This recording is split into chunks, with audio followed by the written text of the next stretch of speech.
हिंदुस्तान के सामने दो तीन बड़े मुद्दे हैं। सबसे बड़ा मुद्दा बेरोजगारी का और महंगाई का। जो रोजगार देने का सिस्टम है, वो जो स्मॉल और मीडियम बिजनेस चलाते हैं, जो छोटे व्यापारी होते हैं, वो लोग देते हैं रोजगार। जो अरबपति होते हैं, 3-4 अरबपति हैं हिंदुस्तान में, वो रोजगार नहीं देते। और जब नरेंद्र मोदी जी ने नोटबंदी की और जीएसटी, गलत जीएसटी लागू की, तो जो छोटे व्यापारी हैं, जो स्मॉल और मीडियम बिजनेस चलाते हैं, जो देश को रोजगार देते हैं, उनकी रीढ़ की हड्डी टूट गई। और सच्चाई आज ये है कि देश अगर चाहे भी अपने युवाओं को रोजगार नहीं दे सकता। तो सबसे बड़ा मुद्दा देश के सामने यह है। दूसरा मुद्दा महंगाई है। इंटरनेशनल मार्केट पे पेट्रोल और डीजल के दाम ऊपर जाएं या नीचे जाएं, हिंदुस्तान में पेट्रोल और डीजल के दाम ऊपर ही जाते हैं। चाहे कुछ भी हो जाए, इंटरनेशनल मार्केट में तेल के दाम गिर जाएं, मगर उसका फायदा हिंदुस्तान के गरीब लोगों को नहीं मिलता। फायदा 3-4 बड़े उद्योगपतियों को मिलता है। आपको याद होगा, यूपीए के समय पेट्रोल के दाम 60 रुपए के थे। याद है आपको? याद है? ठीक है, 60 रुपए के थे। आज क्या है? आज 107 रुपए। तो आपको यह सवाल पूछना है कि ये जो पैसा है जो आपके जेब में से निकल रहा है, ये कहां जा रहा है? ये किसकी जेब में जा रहा है? ये देखिए भैया, देखिए, आपको ये सब व्यापारियों की जेब में नहीं जा रहा, क्योंकि जीएसटी नोटबंदी ने व्यापारियों के जेब में से पैसा निकाला। ये चुने हुए 2-3, 5 लगा लो, ये 4-5 उद्योगपति हैं हिंदुस्तान में। इनको सब एयरपोर्ट मिलते हैं, रेलवेज इनको मिलेगी, प्राइवेट ये बीएचईएल, एचएल, ये सब जो सरकारी कंपनियां हैं, एक एक करके इनको मिलेंगी। इंफ्रास्ट्रक्चर का काम ये करते हैं, अनाज का स्टोरेज का काम ये करते हैं, बिजली का पावर जनरेशन का काम ये करते हैं। तो सारा का सारा फायदा इन्हीं 4-5 लोगों को जाता है। आजकल प्रधानमंत्री जी सेना की बात करते हैं। जो भी कॉन्ट्रैक्ट्स, हथियार के कॉन्ट्रैक्ट्स हैं, वो सारे के सारे इन्हीं 4-5 लोगों को जाते हैं। तो पूरा का पूरा फायदा 4-5 लोगों को हो रहा है। वो लाखों करोड़ रुपए कर्जा ले सकते हैं, उनका 1 सेकंड में कर्जा माफ हो जाता है। और अगर हमारा किसान 50,000 रुपए का कर्जा माफ करना चाहे, 1 लाख रुपए का कर्जा माफ करना चाहे, तो ये लोग उसका कर्जा नहीं माफ कर सकते। हमने आपसे वायदा किया था, आपको याद होगा, कि किसानों का कर्जा माफ होगा। याद है आपको? किया ना? तो जो हम कहते हैं, हम करके दिखा देते हैं। हमने कहा था किसानों का कर्जा माफ होगा। 22 लाख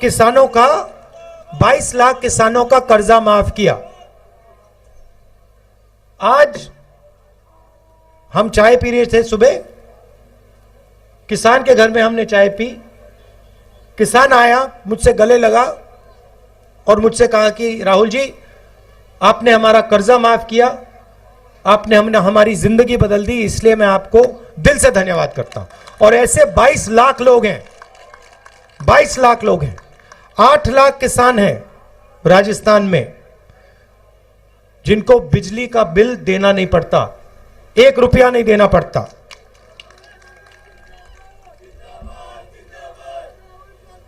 और चिरंजीवी योजना के बारे में तो आप जानते हो। 28 लाख बेनिफिशियरीज को 10 लाख रुपए का बीमा, कोई भी बिल्कुल फ्री, कोई भी ऑपरेशन करवाना हो, दिल का ऑपरेशन करवाना हो, कैंसर का इलाज करवाना हो, ट्रांसप्लांट करवाना हो, राजस्थान में आपको फ्री में करवाते हैं हम लोग। और पहले गांव में मनरेगा होती थी, राजस्थान पहला स्टेट है जहां पे अब शहरों में हम मनरेगा जैसी योजना लाए।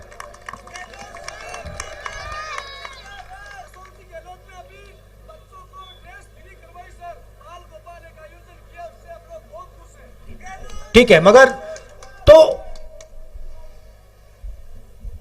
तो हम जो कोशिश कर सकते हैं, ये काम हमने छत्तीसगढ़ में भी किया, मध्य प्रदेश में भी किया, पंजाब में भी किया था। हम जो कर सकते हैं हम करते हैं। मगर दुख की बात है कि जो दिल्ली की सरकार है वो गरीबों पर, छोटे व्यापारियों पर, किसानों पर, मजदूरों पर 24 घंटा आक्रमण करती है।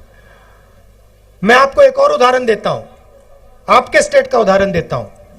यहां पे आपका सिंचाई का प्रोजेक्ट था, 13 डिस्ट्रिक्ट्स में पानी देने का,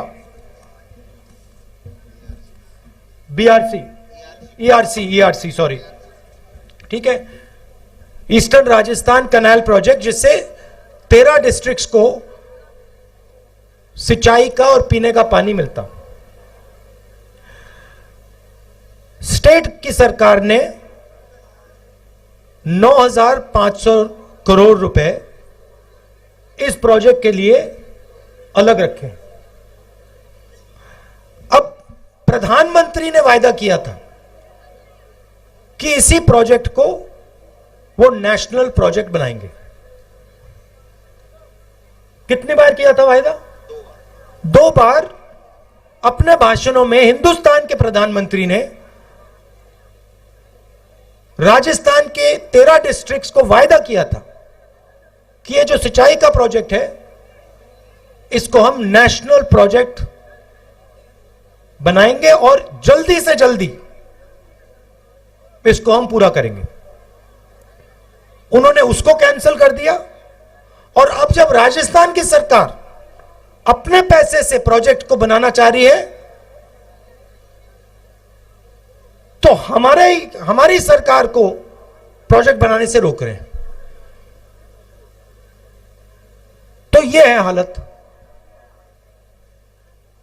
और नफरत और हिंसा के बारे में तो आप हर रोज देखते हो। देश को बांटने का काम करते हैं, भाई को भाई से लड़ाने का काम करते हैं, नफरत फैलाते हैं। तो ये 3 लक्ष्य हैं यात्रा के: नफरत और हिंसा के खिलाफ खड़ा होना, बेरोजगारी, महंगाई के खिलाफ खड़ा होना, और जो हमारे गरीब लोग हैं, किसान हैं, मजदूर हैं, छोटे दुकानदार हैं, बेरोजगार युवा हैं, उनकी बात सुनना और समझना।